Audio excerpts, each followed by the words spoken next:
श्री क्षेत्र पंढरपूर हे अखंड महाराष्ट्राचे दैवत, विठुरायाची नगरी. येथे प्रत्येक वर्षी मोठ्या प्रमाणात वारी भरत असते. यामध्ये लाखो भाविक विठुरायाच्या दर्शनासाठी येतात. प्रत्येक महिन्यात देखील एकादशीच्या दिवशी येथे मोठ्या प्रमाणात भाविक येत असतात. दररोजच इथे वारकऱ्यांची ये-जा असते. परंतु या पंढरी नगरीस मागील काही वर्षांपासून गुंडगिरीचे ग्रहण लागले आहे. यामध्ये सक्रिय टोळ्यांवर पोलिसांनी योग्य ती कायदेशीर कारवाई करून गुंडांना जेलमध्ये टाकले आहे. यात दिनांक 7 मे 2025 रोजी एकाचा खून करण्यासाठी काही विधी संघर्षग्रस्त बालक अवैध अग्निशस्त्र घेऊन पंढरपूर येथील सांगोला रोडवरील एका ठिकाणी येणार असल्याबाबतची खात्रीशीर माहिती पंढरपूर शहर पोलिसांना लागली. यावर कारवाई करण्यासाठी अर्जुन भोसले उपविभागीय पोलीस अधिकारी विश्वजित घोडके यांनी अतिशय सूक्ष्म नियोजन केले. ज्या परिसरात हे लोक अग्निशस्त्र घेऊन येणार होते त्या भागात त्यांच्याकडील हुशार आणि माहितगार पोलिसांना साध्या वेशात तैनात केले. बातमीत मिळालेल्या माहितीप्रमाणे साध्या वेशात पोलीस सदर भागात येणारे जाणारे संशयित इसमांवर लक्ष देऊन थांबले. त्यावर बातमीप्रमाणे इसम सदर भागात आले असल्याचे दिसून येताच ठरलेल्या नियोजनाप्रमाणे त्यांना सापळ्यात पकडले. यातील 2 इसमांना जागीच पकडण्यात आले तर एक जण त्या ठिकाणाहून पळून जाण्यात यशस्वी झाला. त्यांच्याकडे पोलिसांनी 2 गावठी पिस्टल जप्त केले आहेत. सदर बाबत पंढरपूर शहर पोलीस ठाणे येथे भारतीय शस्त्र अधिनियम अन्वये गुन्हा दाखल करण्यात आला असून सदर 2 अल्पवयीन मुले ही मागील वैमनस्यातून एकावर खुनी हल्ला करण्यासाठी आले असल्याचे निष्पन्न झाले आहे. त्यामागील सूत्रधारास देखील आरोपी करण्यात आलेले आहे. गुन्ह्याचा सविस्तर तपास सुरू आहे.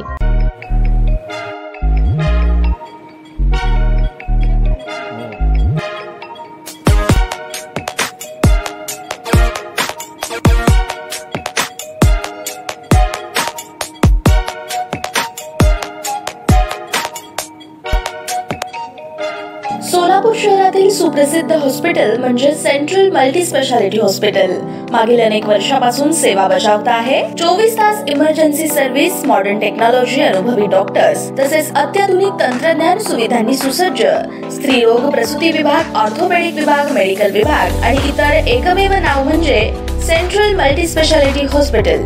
पत्ता गणेशपेठ शॉपिंग सेंटर, मंगळवार बाजार, सोलापूर. ताज्या बातम्या पाहण्यासाठी प्राईम महाराष्ट्र न्यूज चॅनलला सबस्क्राईब करा.